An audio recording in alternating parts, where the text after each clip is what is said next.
बिस्मिल्लाहिर्रहमानिर्रहीम। अस्सलाम वालेकुम। मेरा नाम डॉक्टर एहसन है और आज हम जानेंगे एंजाइम इनहिबिशन के बारे में। ठीक है।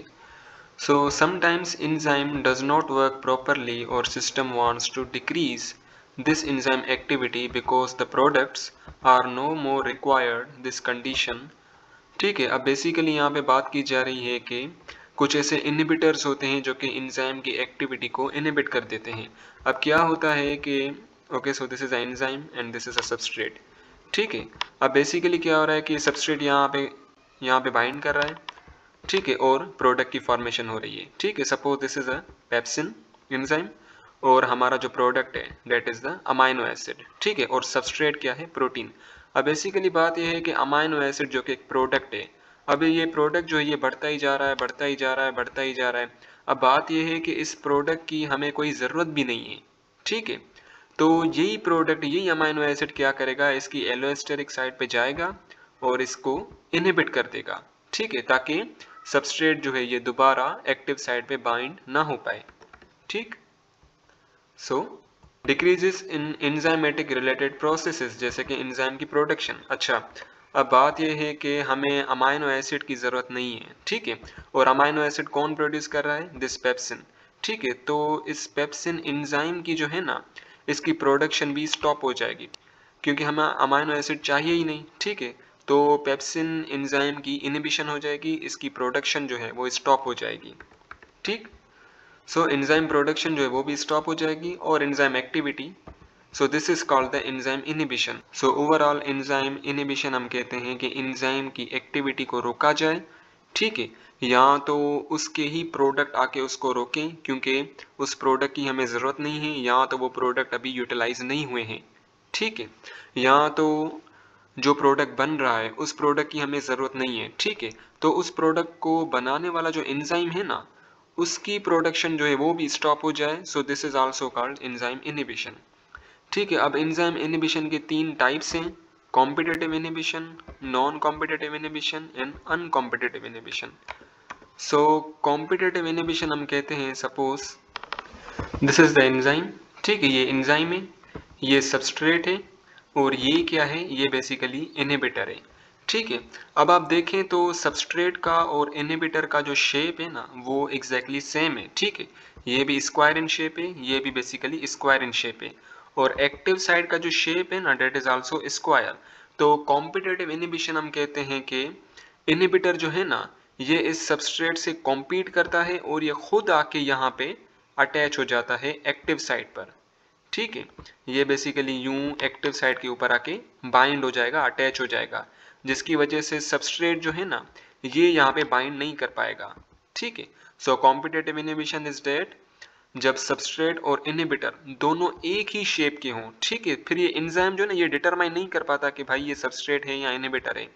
ठीक है। सो इनहिबिटर जो है, जो कि सबस्ट्रेट की ही शेप जैसा है, वो आके एक्टिव साइड के ऊपर बाइंड हो जाता है। So this is the competitive inhibition.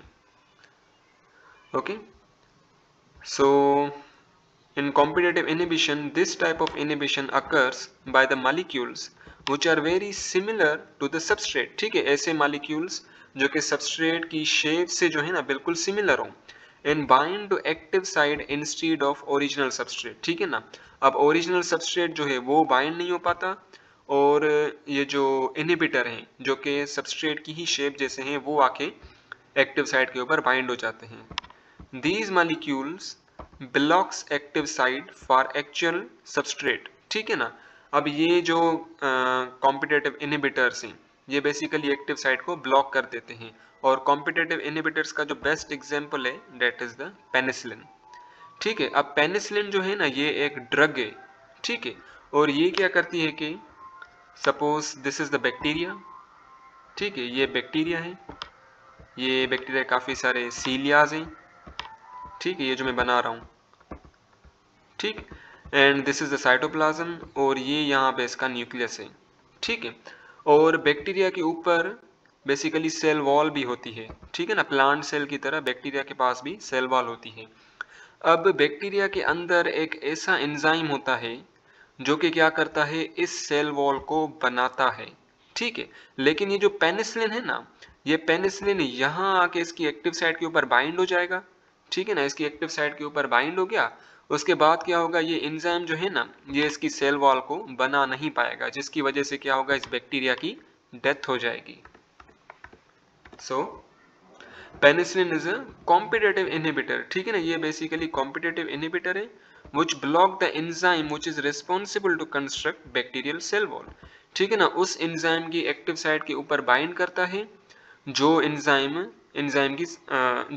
Bacteria की सेल वॉल बनाता है, ठीक है ना, तो अल्टीमेटली बैक्टीरिया की सेल वॉल नहीं बन पाएगी।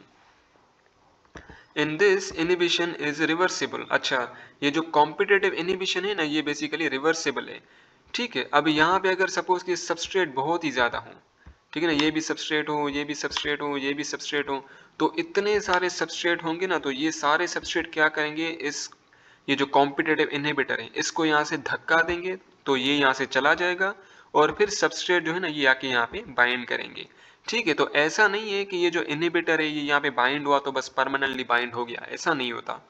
जब सबस्ट्रेट की कंसंट्रेशन बहुत ज्यादा होती है तो ये इनहिबिटर यहाँ से चला जाता है, ठीक है। This type of inhibition is reversible, ठीक है ना, ये रिवर्सिबल है। It can overcomes by increasing concentration of substrate so that as active site become available more substrate molecule than inhibitor molecule, ठीक। अब यहाँ पे ये बात की जा रही है कि आप सबस्ट्रेट की कंसंट्रेशन को क्या करें, बढ़ा दें, तो increase the concentration of substrate, जिसकी वजह से क्या होगा, वो जो इनहिबिटर है कॉम्पिटिटिव इनहिबिटर वो यहाँ से चला जाएगा, एक्टिव साइट फ्री हो जाएगी और सबस्ट्रेट आके वहां पे बाइंड करेंगे, ठीक। सो ये वाला पैराग्राफ पढ़ लेते हैं। Substances which decrease the activity of enzyme are called inhibitors. Inhibitors हम कहते हैं जो कि एंजाइम की एक्टिविटी को, एंजाइम के फंक्शन को क्या कर दें, डिक्रीज कर दें या इनहिबिट कर दें, उन्हें हम इनहिबिटर्स कहते हैं। इनहिबिटर्स में act by combining directly with the enzymes, ठीक है ना। अब कुछ इनहिबिटर्स ऐसे होते हैं जो कि या तो डायरेक्टली एंजाइम से कंबाइन होते हैं, जैसे कॉम्पिटिटिव इनहिबिटर हो गया जो कि डायरेक्टली आके कंबाइन हो रहा है, और they may react with the activator, therefore activator does not remain available to enzyme for activation। या तो ये इनहिबिटर्स क्या करते हैं, जो एंजाइम के एक्टिवेटर्स होते हैं ना, जो कि एंजाइम को चाहिए होते हैं for proper functioning of enzyme, ये इनहिबिटर्स उस एक्टिवेटर के साथ बाइंड हो जाते हैं, जिसकी वजह से एंजाइम अपना सही से फंक्शन परफॉर्म नहीं कर पाता, क्योंकि एंजाइम को भी एक्टिवेटर्स की जरूरत होती है, okay. Then we have the non competitive inhibitor. अच्छा ये चीज मैंने आपको पहले भी बताई थी। सपोज दिस इज एंजाइम, ये इसकी एक्टिव साइड है, this is the active side, और ये इसकी एलोस्टेरिक साइड है, एलोस्टेरिक साइड, ठीक है।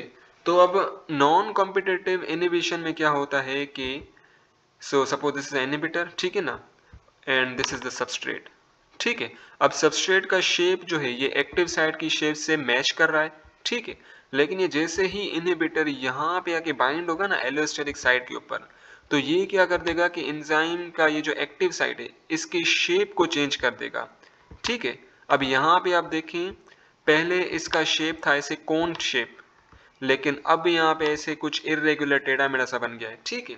तो एलोस्टेरिक इनहिबिटर क्या करता है, जैसे ही एलोस्टेरिक साइड के ऊपर बाइंड करता है ना, तो एंजाइम की एक्टिव साइड का शेप जो है उसको चेंज कर देता है, जिसकी वजह से अब ये सबस्ट्रेट यहाँ पे बाइंड नहीं कर पाएगा, ठीक है, और रिएक्शन भी परफॉर्म नहीं हो पाएगा। So the non competitive inhibition is a type of inhibition when a molecule bind with enzyme at any site except the active site, ठीक है। ये जो नॉन कॉम्पिटिटिव इनहिबिटर्स होते हैं ना, ये एक्टिव साइट के ऊपर बाइंड नहीं करते, ये दूसरी साइट के ऊपर बाइंड करते हैं जिन्हें हम एलोस्टेरिक साइट कहते हैं, ठीक है ना। और ये एलोस्टेरिक साइट हम ऐसी साइट को कहते हैं जो कि एक्टिव साइट से थोड़ा दूर हो, away from the active site हो, ठीक। So this interaction causes the enzyme molecule to change its shape, ठीक है ना। जैसे ही ये नॉन कॉम्पिटिटिव इनहिबिटर जैसे ही एलोस्टेरिक साइट के ऊपर बाइंड करेगा, एंजाइम के एक्टिव साइट की शेप जो है वो चेंज हो जाएगी, reading the active site unrespective to the substrate, ठीक है ना। फिर सबस्ट्रेट जो है वो एक्टिव साइट के ऊपर बाइंड नहीं कर पाएगा, और leaving the enzyme less effective, और एंजाइम जो है ना वो लेस इफेक्टिव हो जाएगा, ठीक है, सही से अपना फंक्शन परफॉर्म नहीं कर पाएगा। At catalysing for the conversion of substrate to product, ठीक है, और ये सबस्ट्रेट को प्रोडक्ट में कन्वर्ट नहीं कर पाएगा। अच्छा अब नॉन कॉम्पिटिटिव इनहिबिशन का जो बेस्ट एग्जांपल है, that is feedback inhibition. Feedback inhibition is a type of non competitive inhibition. ठीक है, अब फीडबैक इनहिबिशन को हम चेक एंड बैलेंस सिस्टम भी कहते हैं, चेक एंड बैलेंस सिस्टम। ठीक है, ये मैं आगे चल के आपको बताऊंगा। ठीक है ना, इसके बाद यही फीडबैक इनहिबिशन ही हम पढ़ेंगे। Okay, now come to uncompetitive inhibition. अब अनकॉम्पिटिटिव इनहिबिशन हम कहते हैं कि suppose this is enzyme and this is substrate, और सबस्ट्रेट जो यहाँ पे बाइंड हो गया है, this is a substrate, this is enzyme, और ये क्या बन गया है, एंजाइम सबस्ट्रेट कॉम्प्लेक्स। ठीक है, अब बेसिकली क्या होता है कि सपोज दिस इज इनहिबिटर, ये एक इनहिबिटर है, और ये इनहिबिटर जो है ना अनकॉम्पिटिटिव इनहिबिशन में ऐसा होता है कि इनहिबिटर जो है ये एंजाइम सबस्ट्रेट कॉम्प्लेक्स के ऊपर बाइंड करता है। ठीक है, और सबस्ट्रेट को प्रोडक्ट में कन्वर्ट होने नहीं देता। ठीक है, सो अनकॉम्पिटिटिव इनहिबिशन हम कहते हैं कि इनहिबिटर जो है वो ना तो एक्टिव साइट के ऊपर बाइंड हो, ना तो एलोस्टेरिक साइट के ऊपर बाइंड हो, वो डायरेक्ट एंजाइम सबस्ट्रेट कॉम्प्लेक्स के ऊपर बाइंड हो और सबस्ट्रेट को प्रोडक्ट में कन्वर्ट होने ना दे। ठीक है, so this is called the uncompetitive inhibition. ठीक है, और अनकॉम्पिटिटिव इनहिबिशन तब होती है जब सपोज दिस इज एंजाइम और ये एंजाइम की दो एक्टिव साइड है। ठीक है, these are the two active side, और यहाँ पे दो दो सबस्ट्रेट आके बाइंड करेंगे। Okay, so these two substrate are binded. ठीक है, तो ऐसा एंजाइम जिसके पास दो सबस्ट्रेट हो, ठीक है ना, दो सबस्ट्रेट आके बाइंड हो, या इवन दो से ज्यादा भी हो सकते हैं। ठीक है, तो वहां पे ऐसे एंजाइम के ऊपर आके ये इनहिबिटर जो है ना अनकॉम्पिटिटिव इनहिबिटर ये बेसिकली बाइंड करता है। ठीक है, so come to the point, uncompetitive inhibition also known as anti competitive inhibition, इसे हम एंटी मींस अगेंस्ट, तो इसे हम एंटी कॉम्पिटिटिव इनहिबिशन कहते हैं, बिकॉज कॉम्पिटिटिव इनहिबिशन में क्या हो रहा था, वो एक्टिव साइट के ऊपर बाइंड हो रहा था इनहिबिटर, लेकिन यहाँ पे इनहिबिटर जो है ना वो एक्टिव साइट के ऊपर बाइंड नहीं हो रहा, इस वजह से हम इसे एंटी कॉम्पिटिटिव इनहिबिशन भी कहते हैं। It take place when an enzyme inhibitor bind only to complex format between the enzyme and the substrate। ठीक है, and that is enzyme substrate complex। ये इनहिबिटर जो है ना ये बेसिकली एंजाइम सबस्ट्रेट कॉम्प्लेक्स के ऊपर बाइंड हो, ठीक है, और सबस्ट्रेट को प्रोडक्ट में कन्वर्ट होने ना दे। ठीक है, and this type of inhibition typically occurs in reaction with to और मोर सबस्ट्रेट। ठीक है ना, जब दो या दो से ज्यादा सबस्ट्रेट जो है ना वो एंजाइम के ऊपर बाइंड हो, तो ऐसे किस्म के एंजाइम के ऊपर, एंजाइम सबस्ट्रेट कॉम्प्लेक्स के ऊपर ये इनहिबिटर जो है ना अनकॉम्पिटिटिव इनहिबिटर ये बाइंड करता है।